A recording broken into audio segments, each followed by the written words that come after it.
Hello नमस्कार दोस्तों, स्वागत है हमारे इस यूट्यूब चैनल इंडियन एग्ज़ाम में। दोस्तों आज हमने रिवीजन क्लास रखा है जिसमें टॉप 20 महत्वपूर्ण क्वेश्चन है जो आपको इस टाइप के क्वेश्चन हर एग्ज़ाम में देखने को मिल सकते हैं। तो दोस्तों आप लोग वीडियो को अंत तक देखिए और अपने दोस्तों को भी शेयर कर दीजिए ताकि इससे आप लोगों को लाभ हो सके। और दोस्तों ये पार्ट नंबर 1 है, जो रिवीजन क्लास का पार्ट नंबर 1 है और इसका हम प्लेलिस्ट बना देंगे। जब इसमें एक से अधिक वीडियो होंगे तो सारी वीडियो आप लोगों को एक साथ मिल जाएगा। तो चलिए आइए क्लास को शुरू करते हैं और देखते हैं हम लोग पहला क्वेश्चन। हमारा पहला क्वेश्चन है, कह रहा है गुणा को भाग, यानी भाग को गुणा, गुणा को घटाना, घटाना को जोड़ और जोड़ को भाग कहते हैं। देखिए दोस्तों इस टाइप के क्वेश्चन आपको हर एग्ज़ाम में देखने मिलेंगे, तो आप लोग वीडियो को रोकिए और हमारे साथ इन 20 क्वेश्चनों को हल कीजिए और हमें कमेंट बॉक्स में लिख कर बताइए कि आप लोगों ने कितने का सही उत्तर दिया है।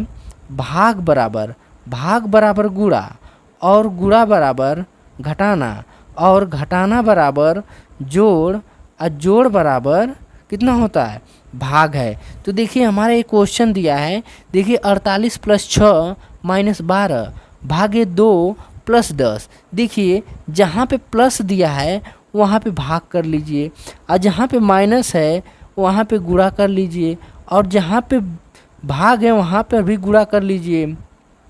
जहाँ पे माइनस वहाँ पे प्लस होगा, ठीक, इसको प्लस कर लीजिए और जहाँ पे भाग है वहाँ पे गुणा और जहाँ पे प्लस है वहाँ पे भाग। तो देखिए 48 भागे 6 + 12 भागे 2 प्लस यहाँ पे भाग, फिर भाग हो जाएगा ना।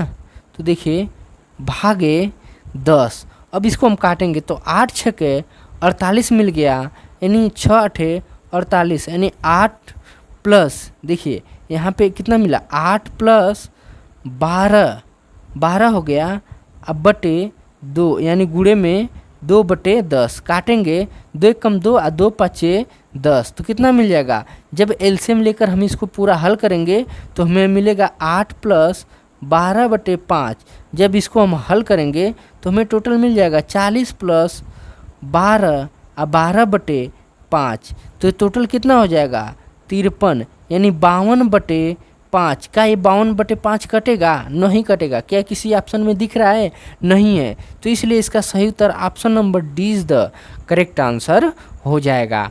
आई होप कि ये क्वेश्चन भी आप लोग को काफ़ी अच्छे समझ में आ गए होंगे। तो चलिए दोस्तों देख लेते हैं हम लोग अगला प्रश्न। हमारा अगला प्रश्न है, कह रहा है नीचे दिए गए विकल्पों में से विषम शब्द ज्ञात कीजिए। देखिए दोस्तों ये काफ़ी आसान क्वेश्चन है, वीडियो को रोकिए और खुद से इसको आप लोग बनाने का कोशिश कीजिए। देखिए दिया है गंगा यमुना घाघरा, यानी गंगा यमुना घाघरा जो ये नदियाँ बहती हैं ना, पश्चिम से पूर्व की ओर बहती हैं। किधर बहती हैं, पश्चिम के पूर्व, लेकिन जो ये ताप्ती नदी है ना ये पूर्व से, देखिए ये पूर्व से पश्चिम की ओर बहती है, यानी हमसे विषम पूछा है तो इसका मतलब इसका सही उत्तर D is the correct answer हो जाएगा। आई होप कि ये क्वेश्चन भी आप लोग को काफ़ी अच्छे समझ में आ गए होंगे। तो चलिए दोस्तों देख लेते हैं हम लोग अगला प्रश्न। हमारा अगला प्रश्न है, कह रहा है ए और बी बहनें हैं। ध्यान दीजिए ये ए है और ये है बी, यानी दोनों आपस में क्या है, सिस्टर हैं। क्या है, सिस्टर हैं, यानी इसको माइनस सिंबल से प्रदर्शित कहते हैं। ए और बी बहनें हैं, आर और यस भाई है, यानी आर यस ये क्या है, ब्रदर हैं। क्या है, ब्रदर हैं, आर यस ब्रदर हैं। ठीक, फिर कह रहा है आर एस ब्रदर हैं, ए की बेटी आर है, यानी देखिए ए की बेटी, यानी जो ए की बेटी है ना, यानी ए की बेटी कौन है, आर, यानी ए की बेटी आर की बहन, यानी यहाँ पे क्या आ गए, ये बेटी हो गई, ए की बेटी होगी जो आर की बहन है, यानी ये बहन है इसकी, ये भी क्या है, बहन है, लेकिन ये क्या है, इसकी बेटी है। क्या है, बेटी है। तो पूछा है बी का यस से क्या संबंध है, यानी बी का यस से क्या संबंध है, तो बी का यस से क्या संबंध होगा, मौसी का संबंध है, यानी बी से एस का संबंध क्या है, मौसी से संबंध है, यानी मौसी को क्या कहते हैं, इंग्लिश में आंटी भी कहते हैं, इसलिए इसका सही उत्तर D is the correct answer हो जाएगा। आई होप कि ये क्वेश्चन भी आप लोग को काफ़ी अच्छे समझ में आ गए होंगे। तो चलिए दोस्तों देख लेते हैं हम लोग अगला प्रश्न।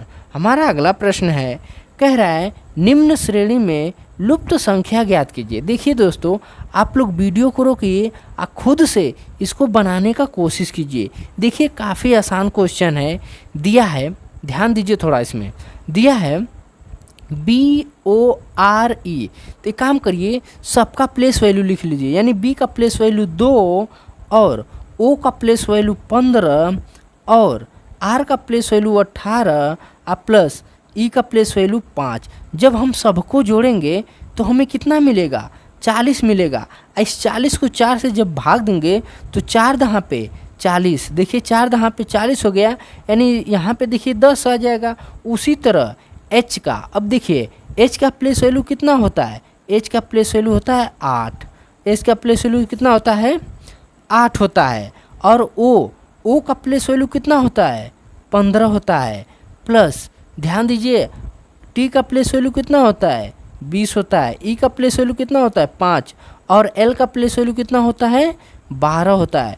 जब इन पूरे को हम लोग जोड़ेंगे तो हमें कितना मिलेगा, कितना मिलेगा 60 मिलेगा। और 60 में देखिए यहाँ पे 4 से भाग दिए हैं, अब यहाँ पे देखिए 5 से, यानी 12 पचे 60, यानी इसका सही उत्तर क्या आ जाएगा 12। अब 12 किस ऑप्शन में है, ऑप्शन नंबर इसका A is the correct answer हो जाएगा। आई होप कि ये क्वेश्चन भी आप लोग को काफ़ी अच्छे समझ में आ गए होंगे।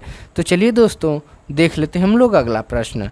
हमारा अगला प्रश्न है, कह रहा है नीचे दिए गए विकल्पों में से संबंधी अक्षर ज्ञात कीजिए। देखिए दिया है ए के यू, यानी ए के यू, यानी यहाँ पे क्वेश्चन मार्क पूछा है। उसी तरह CMW को DNX, देखिए सी में अगर हम लोग एक जोड़ दें तो क्या मिलेगा D, उसी तरह M में एक जोड़ दें क्या मिलेगा N, उसी तरह W में एक जोड़ दें तो क्या मिलेगा X।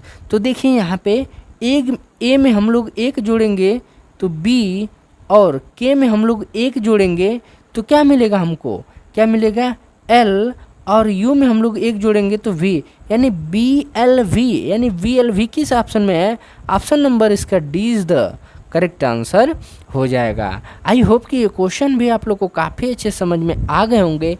और दोस्तों देखिए इस टाइप के क्वेश्चन आप लोग कुछ भी कर लीजिए, हर एग्ज़ाम में देखने को मिलते हैं, और रीजनिंग ही ऐसा चीज़ है जो आप लोगों को हर सब्जेक्ट में आप लोगों को प्लस पॉइंट दिलवाएगा। आइए देख लेते हैं हम लोग अगला प्रश्न। हमारा अगला प्रश्न है, कह रहा है नीचे दिए गए विकल्पों में संबंधित संख्या ज्ञात कीजिए।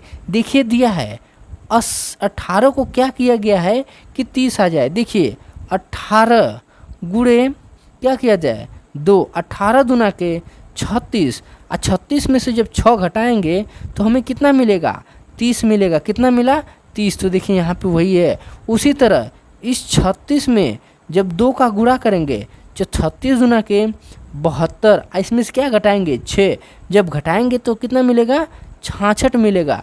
यानी अब 66 किस ऑप्शन में है, ऑप्शन नंबर इसका B is the correct answer हो जाएगा। आई होप कि ये क्वेश्चन भी आप लोग को काफ़ी अच्छे समझ में आ गए होंगे। तो चलिए दोस्तों देख लेते हैं हम लोग अगला प्रश्न। हमारा अगला प्रश्न है, कह रहा है नीचे दिए गए विकल्पों में से संबंधित शब्द ज्ञात कीजिए। दोस्तों आप लोग वीडियो को रोकिए और खुद से इसको बनाने का कोशिश कीजिए, क्योंकि ये बहुत आसान टाइप के क्वेश्चन है। देखिए वर्षा के साथ क्या होता है, गड़गड़ाहट होता है, यानी गर्जना होता है। उसी तरह रात्रि में क्या होगा, अंधेरा होगा। क्या होगा, रात्रि से क्या हो जाएगा अंधेरा। अब अंधेरा किस ऑप्शन में है, ऑप्शन नंबर इसका सी इज़ द करेक्ट आंसर हो जाएगा। आई होप कि ये क्वेश्चन भी आप लोग को काफ़ी अच्छे समझ में आ गए होंगे। तो चलिए दोस्तों देख लेते हैं हम लोग अगला प्रश्न। हमारा अगला प्रश्न है, कह रहा है नीचे दिए गए विकल्प में से संबंधित शब्द को चुनिए। देखिए दिया है देश में सर्वोच्च नागरिक कौन होता है, राष्ट्रपति होता है, यानी देश का प्रथम नागरिक।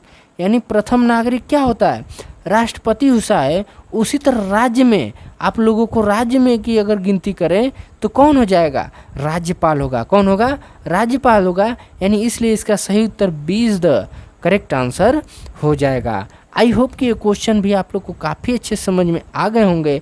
तो चलिए दोस्तों देख लेते हैं हम लोग अगला प्रश्न। हमारा अगला प्रश्न है, कह रहा है उस वेन आरेख का चयन करें जो दिए गए वर्गों के बीच संबंध को सर्वोत्तम रूप से दर्शाता है। जैसे दिया है कैमरा, मेज, फर्नीचर।